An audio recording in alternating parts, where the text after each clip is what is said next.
Olá, boa tarde, tudo bem? Me chamo Luciano Diógenes, sou professor de Geografia do CAIC Raimundo Gomes de Carvalho. Estou com um projeto de vídeos contendo questões comentadas de Geografia dos Enems de 2015 a 2019. Tranquilo? Esses são os meus contatos: e-mail e telefone WhatsApp. Quem quiser deixar uma pergunta, uma dúvida ou mesmo fazer críticas, sinta-se à vontade, será um prazer em atendê-los. Sem mais demora, vamos para a primeira questão. Algumas regiões do Brasil passam por uma crise de água por conta da seca. Mais uma região de Minas Gerais está enfrentando a falta de água no campo, tanto em tempo de chuva quanto em tempo de seca. As veredas estão secando no norte e no noroeste de Minas. Ano após ano, ela vem perdendo a capacidade de ser a caixa d'água do Grande Sertão de Minas.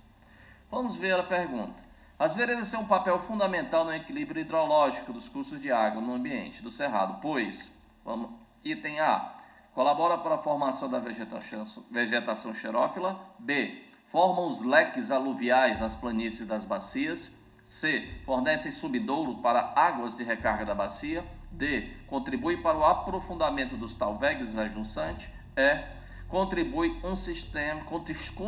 um sistema represador de água.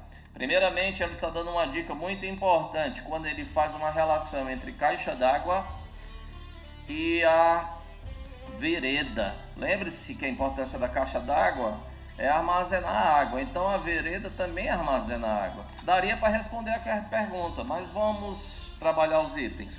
Antes, um pouquinho, eu só queria dizer que existe uma região do Brasil chamada de Polígono da Seca.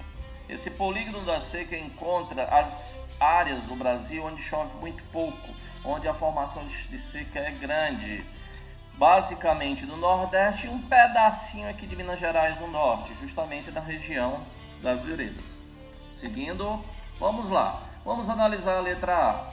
Colabora para a formação de vegetação xerófila. Vegetação xerófila nada mais é do que a vegetação adaptada à falta de água ou pouca água. É a vegetação da caatinga, da Mata Branca, que em tempos de verão ou perdem as flores ou as folhas ou a transformam em espinho, como os cactos. Tranquilo? Passando. Ela, na realidade, a vereda, o problema com a seca dela está em relação à xerófila? Acho que não, né, gente? Então essa letra A está meio esquisita. Pois vamos. Qual é o papel das veredas? É a B? Formam leques aluviais nas planícies das bacias? O que são leques aluviais?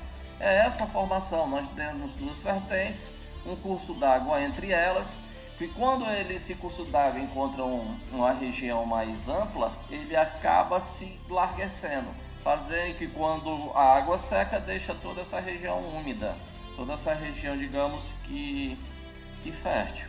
Bom, a vertente não transforma isso. Na realidade, a vertente ela age como uma barreira. Ela não solta água, tudo bem? Vamos para frente. Vamos analisar a letra C.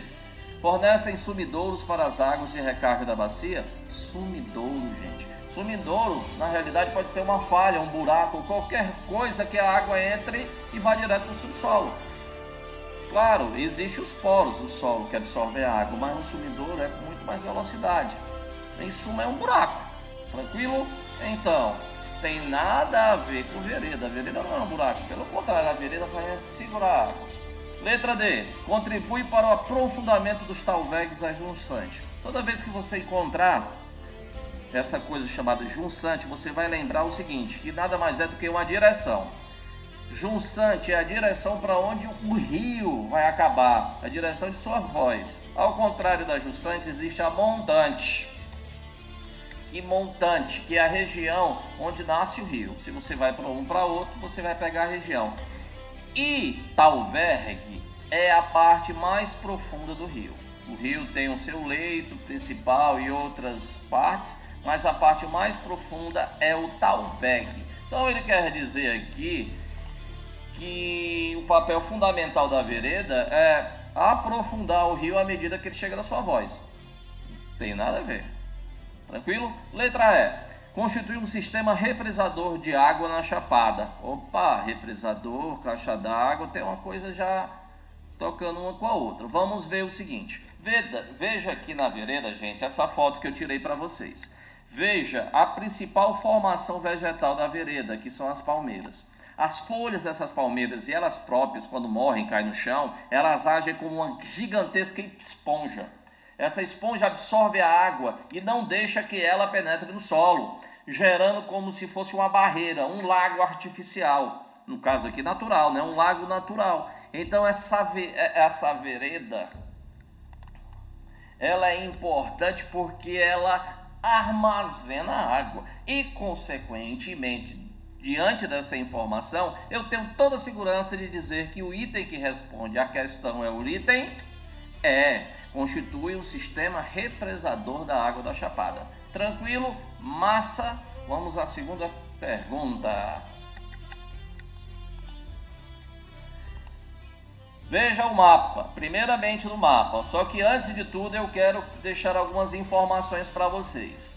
Todo mapa existem informações nele. Por exemplo, essas partes rachuradas, esses desenhos e cores, representam alguma coisa que são explicados aqui nas legendas. Lembre-se bem disso, nunca esqueça. Tranquilo? Vamos em frente.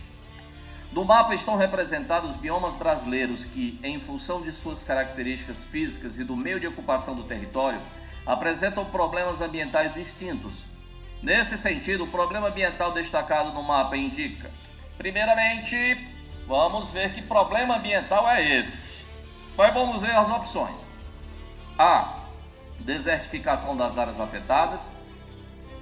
C. Queimadas dos remanescentes vegetais. D.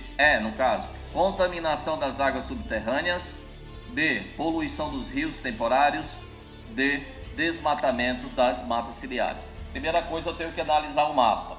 Pegar a informação do que ele quer saber, que é o problema ambiental. Saber onde é que está esse problema ambiental, está bem aqui. E localizar no mapa, ver que ele está nessa região. Observem o problema ambiental e observe a região que ele está localizado, beleza? Localizei, vi que esse problema ambiental está localizado no Nordeste. Agora vamos olhar os itens, ver o que está ou não correto. Item A, desertificação das áreas afetadas. Primeiro, saber o que é desertificação. Desertificação é um fenômeno natural, mas 90% de origem humana, de origem antrópica, que é a formação de desertos no planeta. Como assim, professor? O humano, ao mexer na natureza, ao derrubar as árvores, a queimar a árvore, a escavar, enfim, à medida que ele vai interferindo na natureza, ele vai causando desertos, ele vai destruindo a capacidade de fertilidade do solo. Então aquele solo fica pobre a ponto de não criar mais vidas, então se torna um deserto. Existe outro fenômeno chamado desertização, que ele é natural, só que ele é muito mais lento. Às vezes é causado por um fenômeno, tipo uma montanha, ou uma massa de ar, ou uma corrente marítima, só que é mais lento. Desertificação é mais rápido, beleza? Adiante. Bom, essa letra A é muito, como eu posso dizer, basicamente a resposta da questão, mas vamos analisar as outras. Analisar B, poluição do rio temporário. Primeiro, saber o que é um rio temporário. Rio temporário e intermitente são aqueles rios que, quando na época de seca, eles não correm mais água. São os rios do sertão, gente. Enquanto está chovendo, muita água. Para de chover, com 2 ou 3 semanas, acaba o rio, não tem mais. Vocês podem ver na estrada, muitas vezes em outubro, quando vocês viajam, você olha aqui para a direita ou de esquerda, vê aquela ponte, e cadê o rio daqui? Não existe mais, está lá só o espaço. Por quê? Porque esse rio secou, esse é o rio intermitente. Existe o rio perene, que são aqueles rios que não secam nunca, que eles podem ser abastecidos por neve, abastecidos por chuvas, enfim, como o rio São Francisco, que era abastecido pelas chuvas lá na parte central de Minas Gerais, e corre o Nordeste todinho. É claro, existe uma época mais seca, só que não chega a secar por total. Tranquilo? Para frente. Bom, não é o problema do nosso problema aqui. Esse problema ambiental não tem nada a ver com poluição dos rios temporários. Então, a saber, está descartada. Letra C, queimada dos remanescentes vegetais. Ó, queimada na realidade é a vegetação pegar fogo. Ela pode ser de maneira natural, que a gente chama de combustão instantânea ou combustão espontânea, ou pode ser de maneira antrópica, quando o homem promove a queimada para limpar o terreno, para plantar. Tranquilo? Seguindo em frente, existem várias consequências da queimada, como alteração no ecossistema, diminuição da biodiversidade, emissão de gases poluentes, problemas à saúde, problemas à nossa própria economia. Então é muita coisa, tá certo, gente? Só que aqui nesse contexto a queimada aparece mais como uma causa, não como fator principal das coisas aqui. Então eu descarto ela. Letra D, desmatamento das matas ciliares. Mata ciliar, gente, são aquelas árvores, aquela mata que está nas margens dos rios. Elas protegem os rios do assoreamento, de entrar areia, de entrar sedimento nele, fazendo com que ele não fica assoreado, ou seja, como vocês veem na figura 1, eles fiquem com um leito cheio de areia, tranquilo? Então essa mata ciliar ela age como os cílios dos nossos olhos, protegendo o rio. No caso aqui ela não responde a pergunta simplesmente porque a maior parte desses rios são rios temporários. Então a mata ciliar, embora importante, ela não vai ser tão formadora de desertos. E por final, contaminação das águas subterrâneas. Águas subterrâneas, gente, são as águas que entram através dos poros do solo e acabam se acumulando quando encontra um perfil rochoso. É como se fosse um rio embaixo do solo. Formam os lençóis freáticos e os aquíferos. As águas subterrâneas, elas servem para os poços, elas servem para a formação de nascente e outras coisas. Só que, infelizmente, nós poluímos, nós jogamos agrotóxicos nas lavouras e esse agrotóxico acaba penetrando no solo e nos aquíferos. Nós sujamos com esgoto, nós sujamos com fossa, nós sujamos com dejetos de indústria e muitas outras coisas. É um problema grave? É, mas não relacionado à desertificação dessa área. Por fim, o que eu poderia dizer como oficial, quando responde a pergunta, é a letra A, desertificação das áreas afetadas. Essa região acontece um processo de desertificação extremamente grave, com compactação do solo e perda de biodiversidade. Beleza, gente? Então a questão que responde é a letra A. E para finalizar, deixa um recadinho do nosso querido Augusto Cury. Um ladrão rouba um tesouro, mas não furta a inteligência. Uma crise destrói uma herança, mas não uma profissão. Não importa se você não tem dinheiro, você é uma pessoa rica, pois possui o maior de todos os capitais, a sua inteligência. Invista nela e estude. Tranquilo, gente? Um grande abraço e fique com Deus. Espere os próximos vídeos.